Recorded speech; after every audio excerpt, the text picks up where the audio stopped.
Thule, welcome to this interview and thank you so much for being here with us today. You are in Bahrain at the moment, is that correct? Yes, yes. By the way, hi, Johannes. It's really glad to see you again after so long. Yes. How have you been?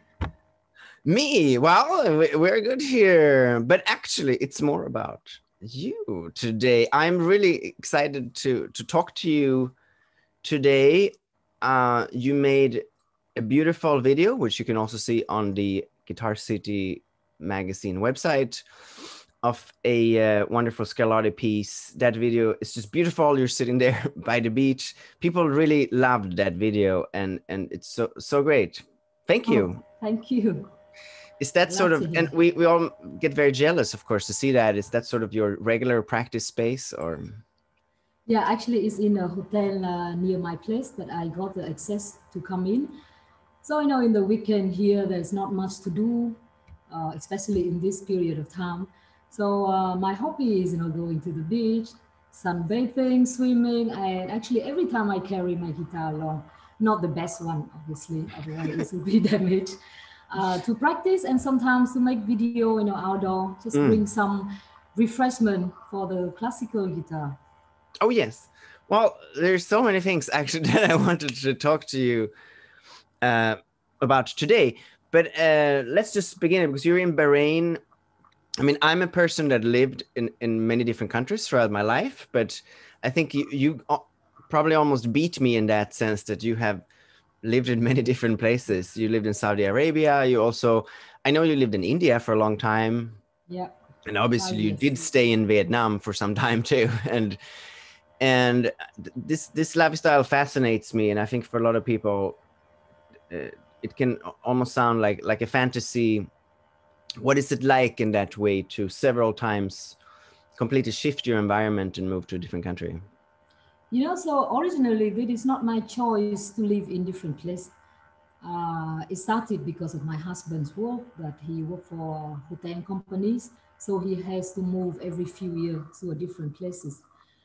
Of course, there's advantage and disadvantage. With small kids, I have two girls. With small kids, moving the whole house, moving schools, and starting new life all over again is really not easy. Really not easy, I tell you.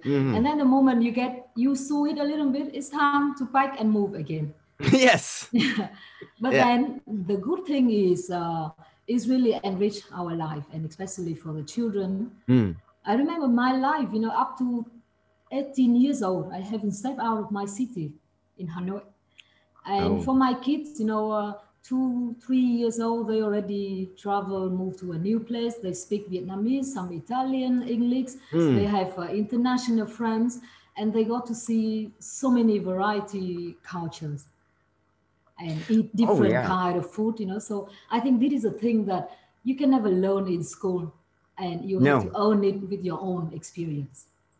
Yeah, traveling is the best school in a way, in a way, because you, instead of learning in the books about the world, you can see it. Yeah, I know.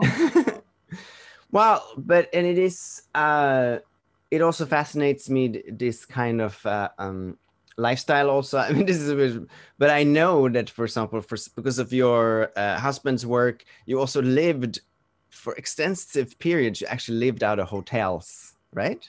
Yeah, actually, for many years we lived in hotel in Hanoi and in India.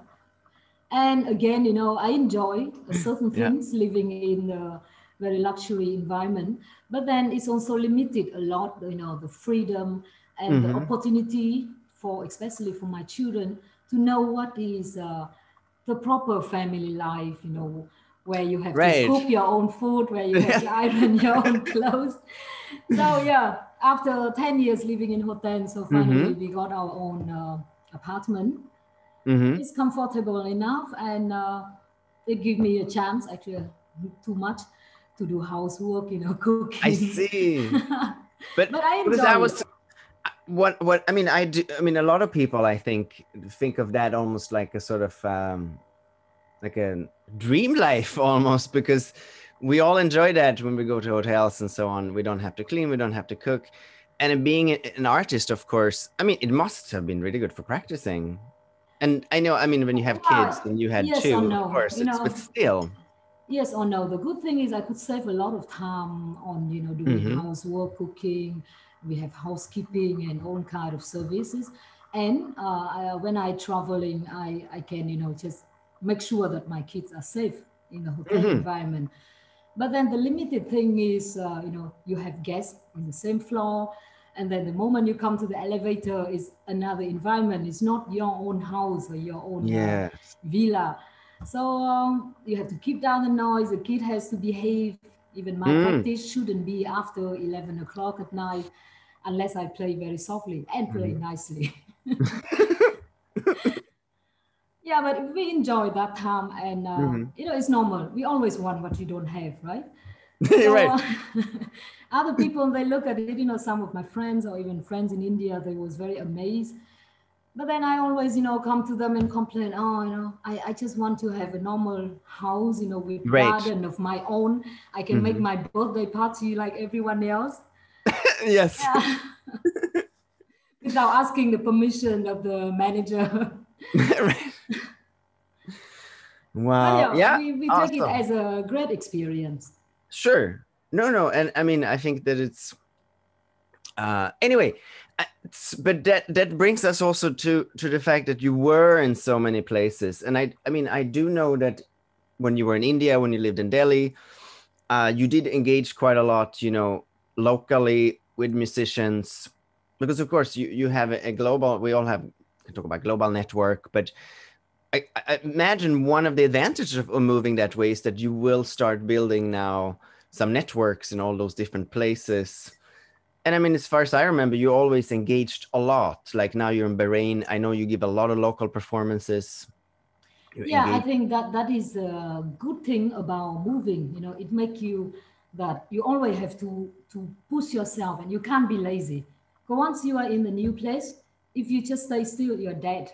So you have to start everything again. In a way, there's always to learn, to make contact, to get to know people, and start like from zero. So I must say, until now, India is still a very, very memorable town for me, and really great and enriched in friendship, in lifestyle, in collaboration with local musicians. And I got a very good management company in India, Parikrama, if I'm sure Veda would know. So we got a lot of gigs and shows, from the big event to festival to smaller event or private event. And I play with different musicians, like with singers, with tabla player, sarangi, or bigger group. And it was great. It's really wonderful. And it's not just about musical journey, but, life journey in general. I got to see many different cities in India, or playing festival in the desert. We stay in the desert for 5 days, 4 nights. Wow. It's all really memorable. Really. Fantastic. Awesome. And I mean, now obviously there is a different time right now going on, but you've been touring a lot for many years. Yes, Actually. I mean, always could be more, but I take it at the medium level, because I have a family, I have children to take care of. And I don't want to overwork, I enjoy it, but I like to balance, to also live my life, to be a woman, go out shopping, exercise, because I enjoy all of this is music, right? You can bring it to your music.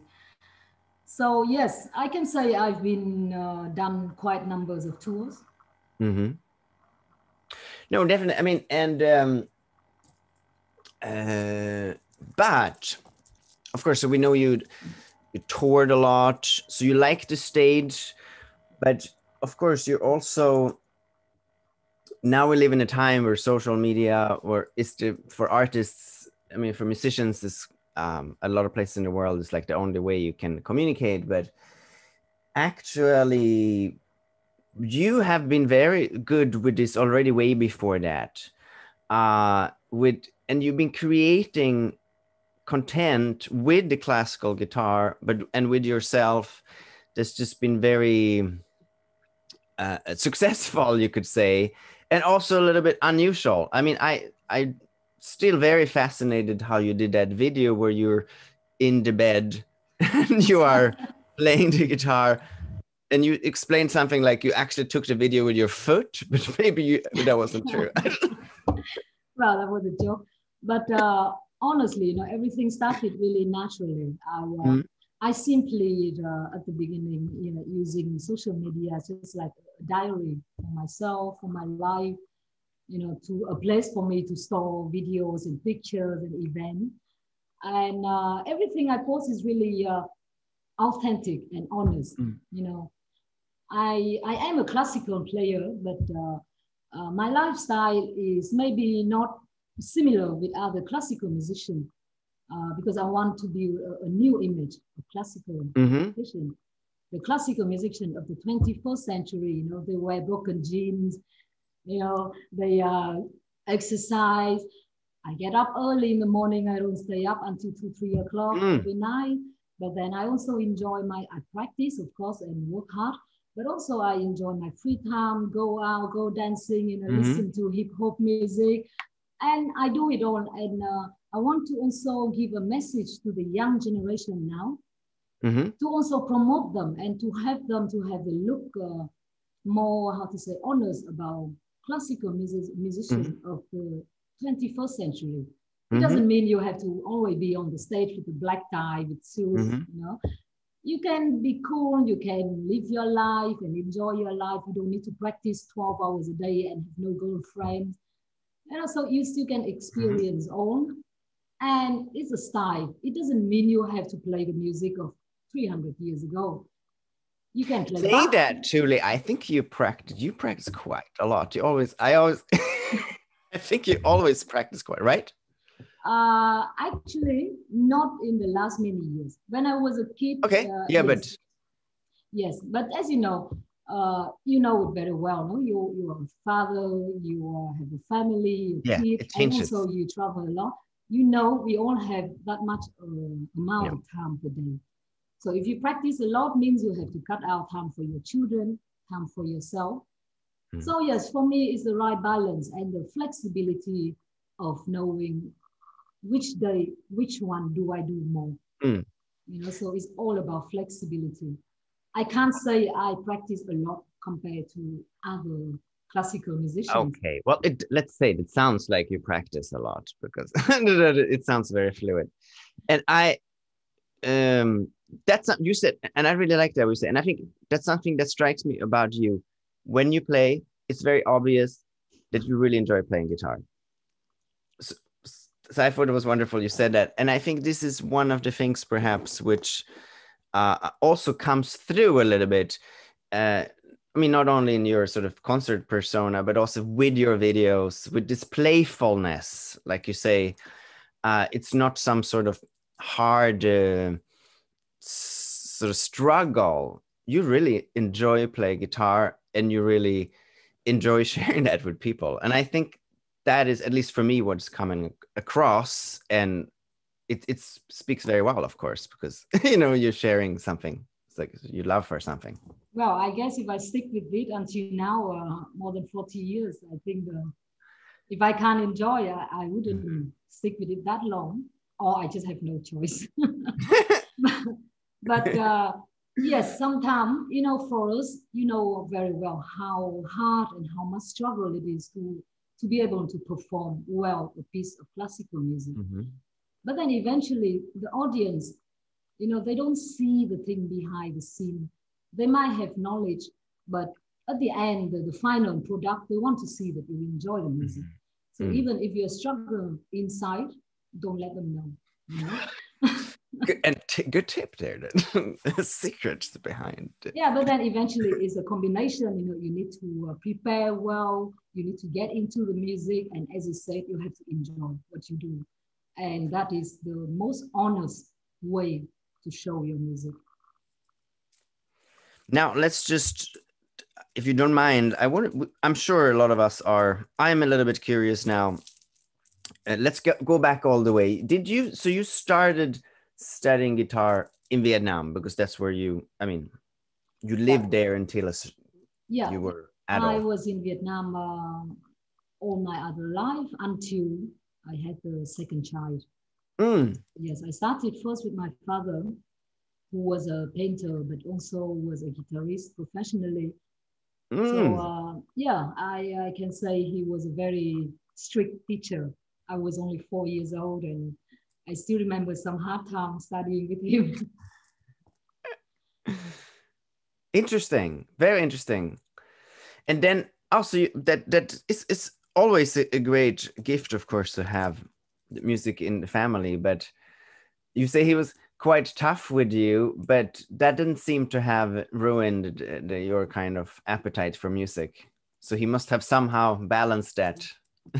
No, I mean, he's strict in a way as a good teacher, but also as a good friend, because I had the pressure just good enough, just strong enough for me to stay with it, to practice hard, but also still keep me interest and motivation enough for me to love, to continue, to have a dream, and to wish that one day I would be a performer. And that was always in my childhood time, always. So for this, I really feel thankful for my parents, of course, with my mother too, who was not a musician, but she supported fully in my musical career. Fantastic. So your dad must be very proud that it went that way. He was proud, yes, but unfortunately, he passed away 11 years ago. I know that he was always very proud of me, but you know, as parents, you're proud, but it's never good enough, you know. Never good enough. Never good enough. No, never good, or sometimes too good, maybe. That's also not good. I don't think it's that way, you know, because he was kind of, his life was the same, you know, he was a painter, he was a guitarist, he also made poems, he also did photography. I mean, photography in the past before we having a smartphone and all.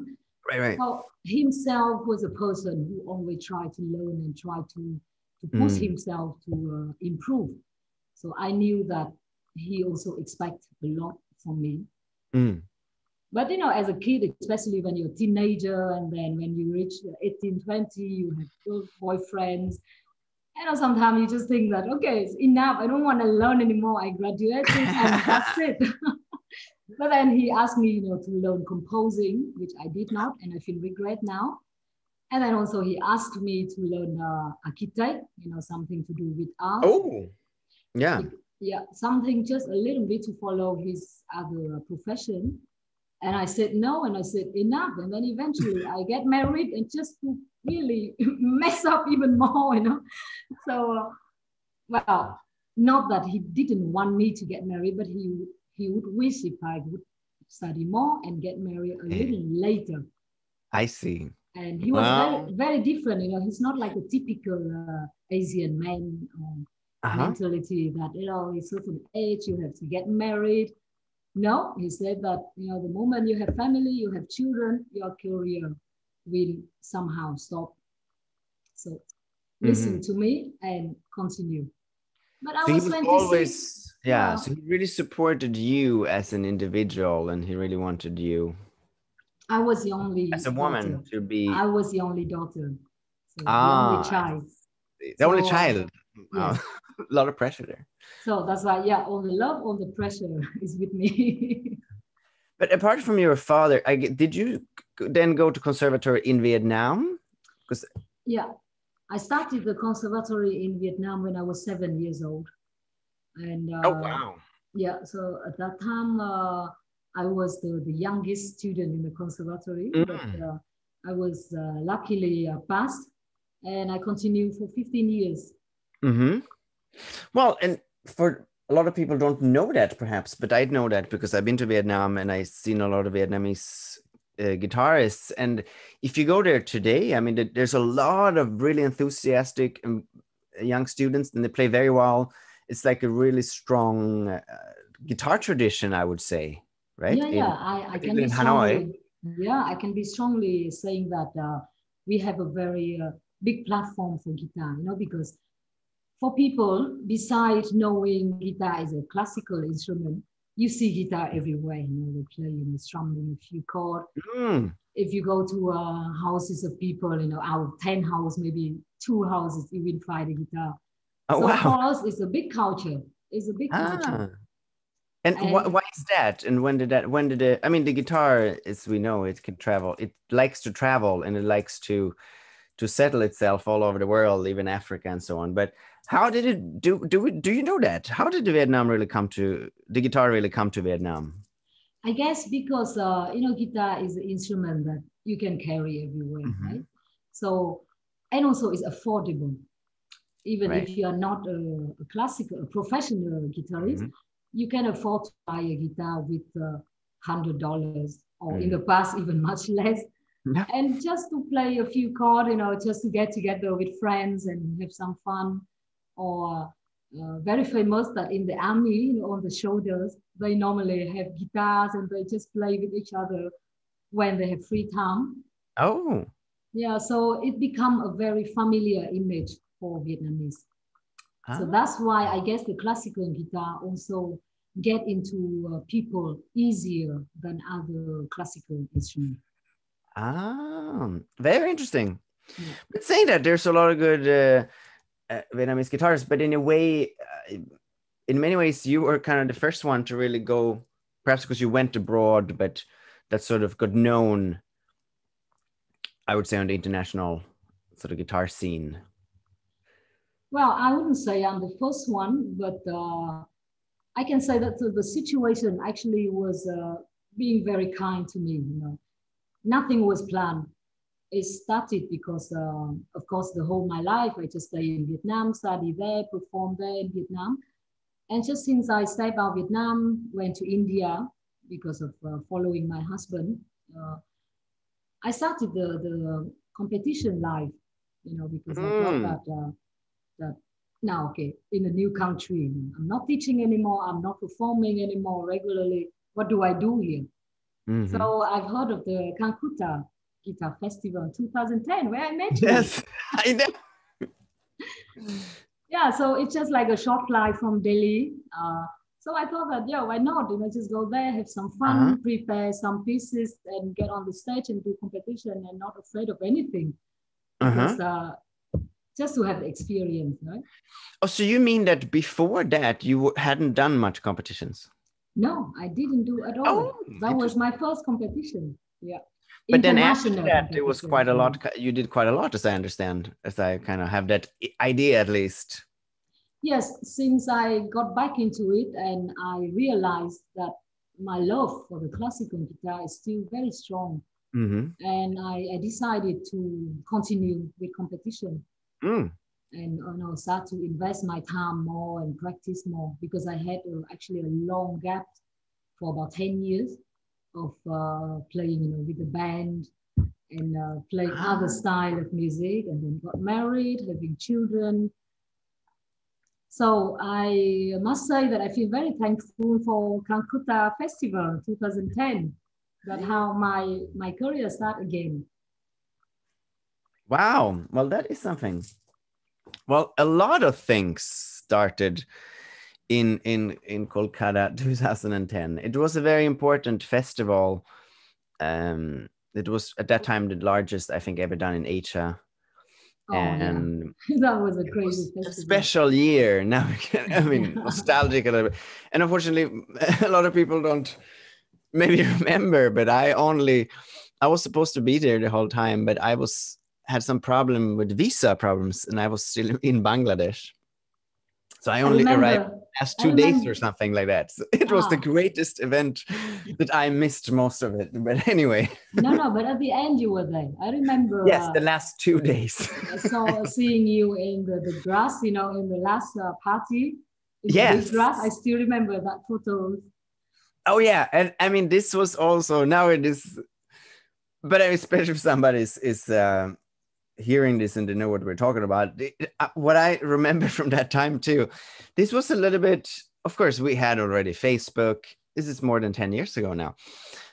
But it wasn't like now, and it was one of those times where I was really shocked about social media, because it was everybody that was there had taken photos of that party in the grass, right? Yeah. So imagine there was, I don't know, there was hundreds of, at least 100 people there, right? And of all those, each of those probably posted like 100 pictures. I don't know, but it was, and those pictures were just all over the place, right? It was. Yeah.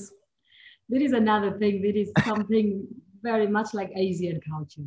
As you see, people from India, Vietnam, Thailand, Japan, Korea, they love to take pictures, including me, of course. Oh, but now Westerners, But I think, at least with the that's why. smartphone, I think we are starting to take more photos too, actually. So Yeah. it's, we're learning from you. But the great thing is, now you have something to look back and remembering the memories. Oh, yeah. Which is great. And I think in many ways that it helped. That event, the Kolkata Festival 2010, was strongly helped by social media in a way, because so many people posted. It was such a unique event. Yeah, that's the power of social media. It was. But of course, then, yeah. And so at that, so Claire, at that time, did you already live in India, or had you already moved from India? I already live in India. That was like my second year in India. I see.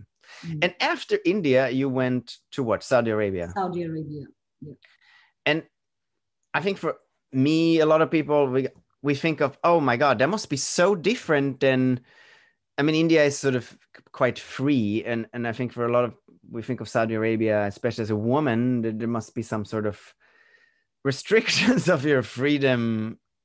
But maybe you didn't suffer much from that. No, you see, if people look from the outside, of course, that is the most strict country in the world because of Muslim religion.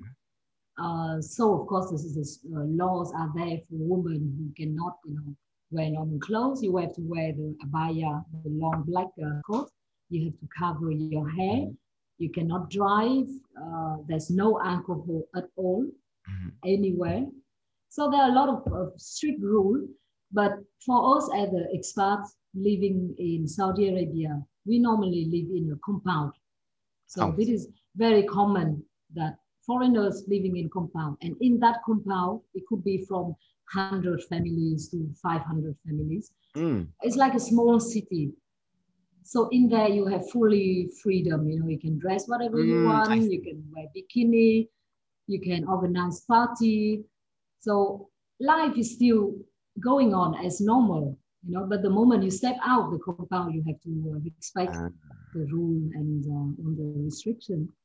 But I must say that it's not as difficult as people think living in Saudi Arabia, because we had a very good compound, nice friendship in the neighborhood, and for the children it's really fantastic because it's really safe living in compound with free bus to bring them to school and bring the woman to shop or to different places. So they really gave us good conditions to live. Sure. And were you, but I know some people that have performed in Saudi Arabia, but it's not something you hear about a lot. Were you able to perform outside of the compound? So it is like nowadays, yes. I think in the last 3 years in Saudi Arabia, they start to allow cinema, performance, music. But at my time, when I was there, of course, there was no such thing. There's no cinema, no musical activity. But if you're in compound, or if you have connection with embassies, we call the diplomatic quarter. So in there, you still can organize things, especially embassies area. So what I did there musically the most was playing for embassies, in like a national days or some special events, or in the compound. If they are a big compound, they even have like a meeting room, but it's like a cinema. So it's like almost like a concert hall. So if they turn it or to be cinema or to be a concert hall or meeting room. So there was a place that I used to play. And as long as it's inside the compound and it's not for local Saudi people, everything was allowed. So again, it's also a very interesting experience for me, Very interesting, to still be able to manage my musical life and enjoy, and also, the experience of being in the center of Muslim religion is fantastic too. Wow. Well, you are, I suppose you're kind of an adventurer that way. And I remember, it's so interesting. Let me tell you this story. The first few days when you arrived, right? So we went to McDonald's just to get some burger for my children. And we didn't know that there are two different entrances. So we just jump in the ladies area, which now knowing that this is only for ladies, me, my husband, my children. And immediately the staff stop us. It's like, like earthquake is coming. And this is only for ladies. So that was the first time we realized that only for ladies. If you're a man or if you're family, you have to enter a different counter. wow. So this thing, I don't know if it still exists now, but at that time for us was a shock. But then, later on you learn and you understand. Wow. And it's a beauty, because you don't have it in other countries. Sure. Sure. Well, I guess it's okay as long as you can go back to your compound. I mean, it is. Wow. And then Bahrain now. And how is it there? Bahrain is much more relaxing country, as you know. It's still a Muslim country, but like in Dubai, because most of people are more familiar with Dubai. Bahrain is a small island right next to Saudi Arabia, and we are surrounded by the sea. So as you see, some of my photo, picture, you have the freedom there. You can go out at night, discotheque, musical event. Everything is happening as normal. As long as if you go to like a local area, you just know how to respect the rule. There is not written rule, Sure. but for example, I shouldn't go to the old town with my shorts, or with the shirt, to expose. So all of this is not written, but you just have to be sensible and follow and understand. Fantastic. But otherwise, we all enjoy here very much. Super. Well, it is fascinating. Thank you for telling us all this. Of course, now what I feel, what is striking is you going, okay, you go to India, you go to Saudi Arabia, but even if it's a new place, different rules, you adapted, you went on with your music, you always managed to kind of do something. Yeah, I mean, after what, 12, 13 years now, I kind of have my routine of, packing, unpack, arrive, set up the house, searching for children's school. And then the next thing is start to search for friends, contact for my work, because it doesn't matter if I would have a friendship in the classical guitar world, like with you, for example, still I would want to do something locally. And that is the point, the advantage of living in a new place, right? So yeah, I would reckon it takes normally 4 to 6 months to feel comfortable and you can call home again. So yes, we are used to it and we are waiting for the next one. Yeah, there's a lot to say for that kind of attitude. Anyway, I also tried always do that too. It's always very important to that place where you actually are. It's important to also, build something locally. But of course, unfortunately, nowadays we are kind of in most places at the moment we're not able to give concerts, so we can't travel. So it's all became a little bit with the online. It's like it's so important, and I find artists like yourself particularly interesting in these times, because in a way you had an advantage of already being very strong on social media before Corona, let's say. So I think that's a huge advantage, because of course it's it's just like the ball now. Before we used to tour with many different things, and social media was of course important, but now it's like it's the only thing. Yeah, right. true. So I'm also very, so in a way people like yourself, I think people probably, it's like the way we can look at it in a way, it's a little different right now. And I think in a way, this is the kind of things that a lot of people will learn from. And I find it very inspiring, the fact that you are so willing and so able to just make these videos, which are not just the standard classical guitar format. You're bringing some fresh air there. So in a way, this is very important, I think. And like, how are you, let's say at the moment, what is your kind of plan or idea with continuing? Because you can't give concerts, but obviously you already are strong online. Is there anything we should look forward to here, apart from more videos for Guitar City magazine? But is it? Well, to be honest, I wouldn't say I have a very, very strong social media network. You know, if you look around internet on YouTube, there are so many other musicians, you know, they get like 100,000 of subscribers and they make videos regularly. It becomes like their professional work. So for me, I use social media just as a supporting tool, like a diary, like I said. I don't have a plan on making it my main purpose of my career. Of course, you know, we all stuck here and we all transform everything into online class, online workshop. It's not the same, but it's also a good way to just to keep in touch until we get back, because we shouldn't just forget completely or stop completely and just sit there and wait. So I'm happy at the moment to do things online, making videos. And about the style of videos, you know, I believe that everything has to come naturally.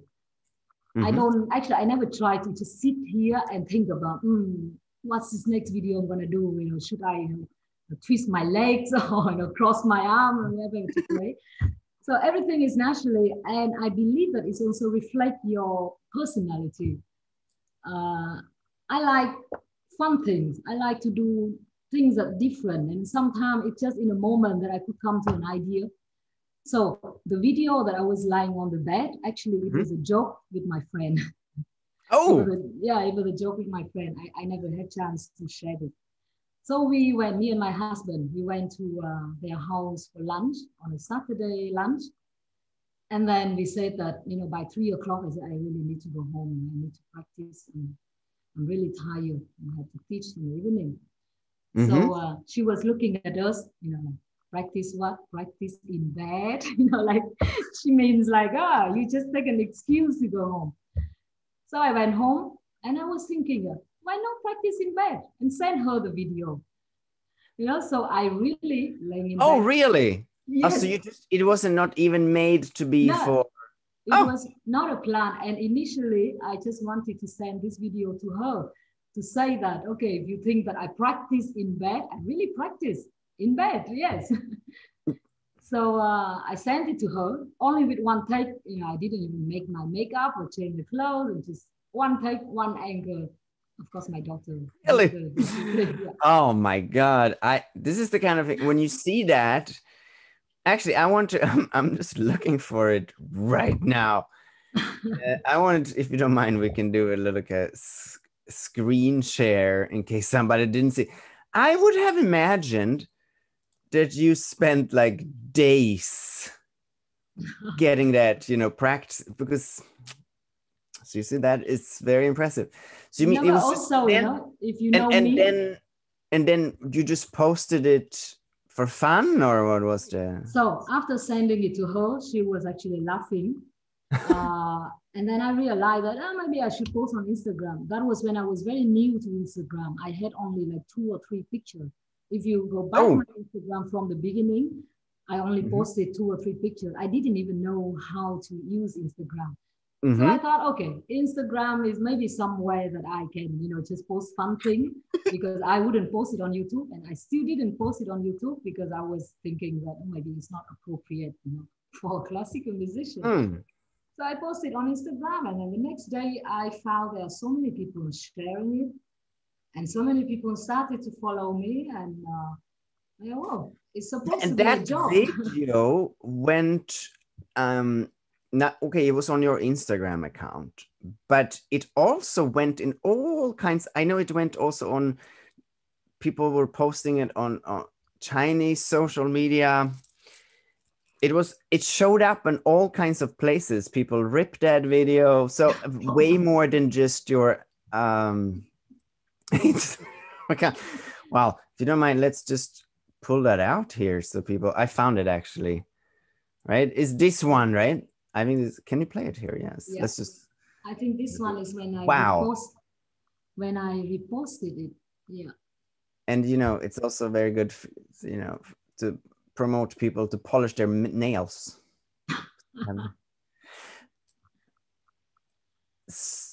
But Yeah. I mean, in a way, this is fascinating, and it is like, what a different way to promote. But you know, the fact is, I often practice like this. I often practice. Oh, you do? So it is I was a kid. natural.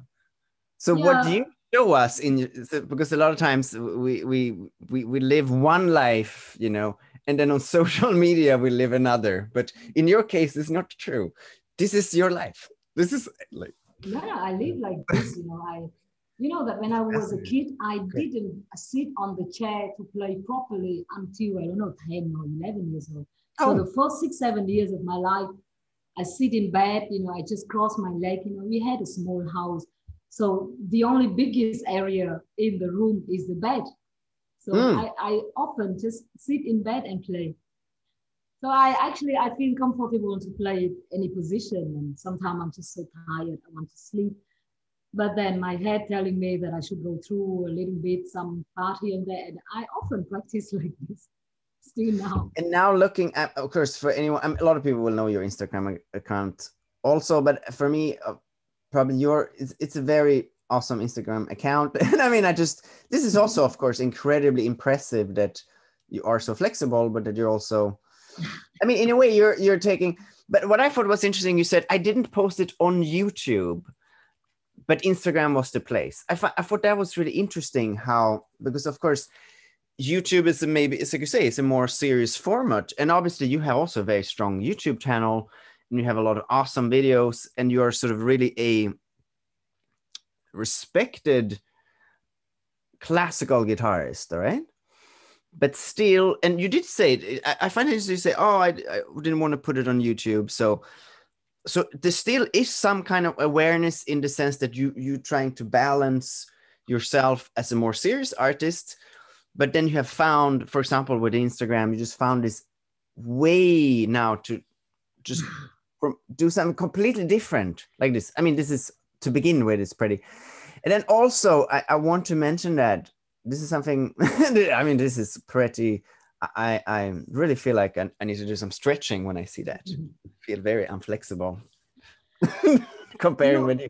You also had an amazing video of, you know, doing the headstand. Oh, yeah. No, I done a little bit like that too, but not quite as advanced as you did. But I think this is really interesting. And I think that's maybe where the guitar is changing a lot. Because I think maybe in the past it would have been a bit like, oh no, you're a serious guitarist, you can. But I think today this is like awesome, like in a way, and it's very appropriate to do that in the way that you can use, like you used Instagram in a sense, and you created something that, I mean, to be honest, I don't think it can in any way damage. It can only contribute to your career. Yeah, I believe that, again, you know, we are living in the 21st century when everything happening around, you know, with the lifestyle, with fashion, with everything around, with my children. So you cannot just follow the same footpath of people who wrote music of 300 years ago when the whole thing, the whole environment was a totally different situation. So we play the music, we have the knowledge about the music, but doesn't mean we have to live in that period of time. Our job is actually to bring a new breathing into classical music, and also to motivate the young generation to have a right attitude and good look in classical music, that you still can live your life as everyone else, you know, like I said before. So it's also show your personality, because you don't have to follow any footpath. Your music reflect your character, your personality. of your daily life activity. You don't want just to sit at home 12 hours per day, practice and, play fast like a machine and copy anyone else. You have to learn to own the musicality in your own life experience. And also, I forgot to say that, but I also should be mentioned here, like that actually that video where you're lying in the bed, that you're playing some, I think, Legnani, right? Aguado. Aguado, sorry. Yeah. So that is a true classical, but you actually also been kind of, let's say, brave enough to, you also done some arrangement on classical guitar of famous pop songs. Yes, I do, and I'm still doing it. Yeah, I did, and still doing it. I often tell people you should do it, these kind of things, because why not? But tell us, what is your experience of doing that? Myself, I listen to a different type of music. Of course, my main music I listen to is classical music. But when I go to the gym, I also listen to, heavy hardcore music. I also go to a bar at night, So I believe all music has a beauty.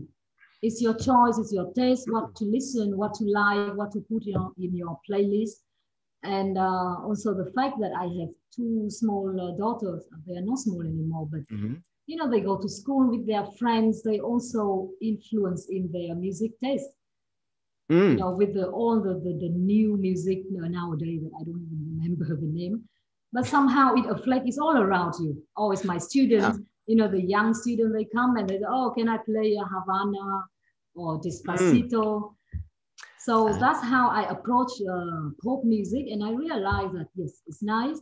I can make a easy, simple arrangement to teach my students, to play for myself, to upload on social media as a fun, and why not? Because eventually it's not about showing off what difficult level you can play, or no, I mean, it's to take melody that people know, put it for your instrument. I mean, this has been done. I mean, Sor Giuliani, they also did that. They took opera themes and so on. So this is absolutely nothing new anyway. But the power that I see, of course, is you take a known melody. Now you have an opportunity to basically reach more people. And they will go, hey, I know the melody. This sounds so nice on guitar. All of a sudden, it changed those people's idea about the guitar, I think. Yes. I mean, this is the real, it's, you're not, I mean, this is not maybe, although, I mean, I enjoyed it too, and I'm a classical guitarist, but I would say the main purpose of doing that is basically paving, potential ground for interest, more interest in classical guitar. More interest, yes. Many people might not think of if you could play those kind of songs on classical guitar. Exactly. Maybe that's why they were not interested in learning classical guitar, because they think that you have to always play a big sonata, big suite. But the fact is, it's a style. You can play classical guitar, famous pop songs. So and to make it easier for them. If somebody wants to learn your arrangements, can they get it, or do they have to take it by ear, or it's a secret? Yeah, no. Actually, I have an arrangement. I have someone who write down the arrangement. Oh, awesome. Yeah, but at the moment, I still haven't set up my online shop. All right. So I, sometimes people write to me and I just send to them personal, but not official online. Yeah, it could be really nice for. I think a lot of people like Despacito, Havana, those pop. It's because actually you made nice. It's also not so easy to make a good arrangement. Yeah, right? The idea guitar is such a different sound, so you have to kind of like recreate it. You have to adjust, and especially to still keep the groove, the rhythm. You know it best. You made some wonderful arrangement. I did a lot of arrangement, but it's again with arrange. I mean, I didn't do that kind of song, so I don't have any. Each thing has its own kind of problems to it, but Anyway, this has been so nice, and thank you for sharing all your ideas there. But I think this is something for young guitarists or whoever, if you want to. Is this something you would like very much recommend, to take songs and arrange, and like, has that been, do you feel that it's been very successful for you? Would you say recommend this idea of taking, you know, pop songs, making short videos? Is that something that would you say that it's been very successful? I would say it has been, but how do you feel about it yourself? Well, I would say if you look at the big number, as you know, classical music only have a limited audience number compared to pop music. So of course, the moment you post a pop songs, you get more view because more people search for it. And to recommend you to play or not, honestly, it's all about your taste, your choice. So I'm still teaching my students, sometimes they come, they propose that I want to play this song. So I would make a simple arrangement for them. Yeah, so it's really your choice. It doesn't harm, for sure. And how does it come to this when it comes, obviously, because if you play a concert, for example, now maybe that is, then have you ever, like, obviously you wouldn't program it perhaps. Wow, in concert, again, it depends where, depends. But maybe an encore, who knows? But it is. Actually, I haven't played an encore, but for example, in a smaller venue, or let's say not in a professional environment, more for the normal public. As you know, we could do concert in a guitar festival or in a conservatory, the environment of only classical guitarists, or then I wouldn't play it because I'm sure there will be people who say this, say that, and they all require a certain level of music and difficulty. But in some smaller concert, or let's say not a professional environment, I played it, yeah, and people love it. I'm sure they did. Actually, I'm sure they would like it anywhere if it's pitched in the right way.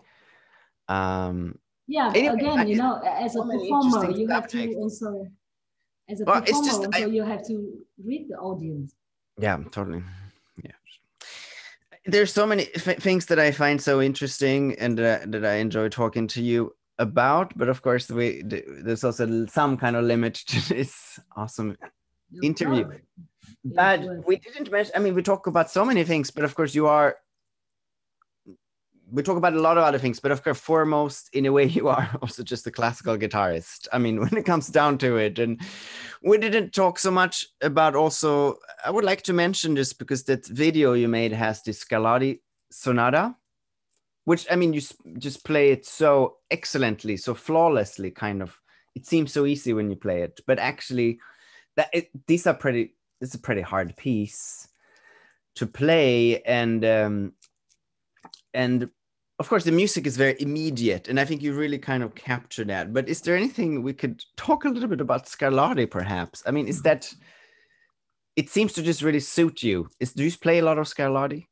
Actually, no, I haven't played much lately. Yes, I play some sonata, and yes, I can say that it is not an easy piece, especially when you do live recording, outdoor environment, and it was in the hotel. It's not my own backyard in my villa. So there are people pass by. Some people stop to make photos. They know that they have to keep quiet. Okay. Yeah, some people stop or they record by themselves, and you know how it is to how difficult it is to make a live recording, right, in a public place.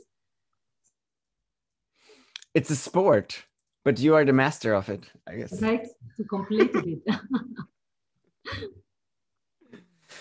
Yeah, but I love Scarlatti. I mean, I don't want to compare composer, but when I play Scarlatti, there's the beauty of Baroque music, of course, but something also a bit romantic, and give you a little bit of room to do some romance with it. Sure. It is the beauty in the melody. It is a little bit of the Italian touch. I don't know, but there's something that make me feel very passionate when I play. Temperament there, isn't it? Which... yeah. But that you have in Vietnam, you can have a good temperament too, I think. So it's not right. Wow, awesome. Well, you know, we're looking forward to the future, more music, more videos. Thank you so much for Yeah, doing this it was interview. my absolutely pleasure. Really great talking to you. So nice. We could talk like this the whole day. We could, but I think we did pretty well now. And now this has been a wonderful interview. Thank you so much for doing this interview for Guitar City Magazine. Thank That you. was my pleasure, and hope to see you soon. Take care, everyone, and keep on picking and rocking and practicing.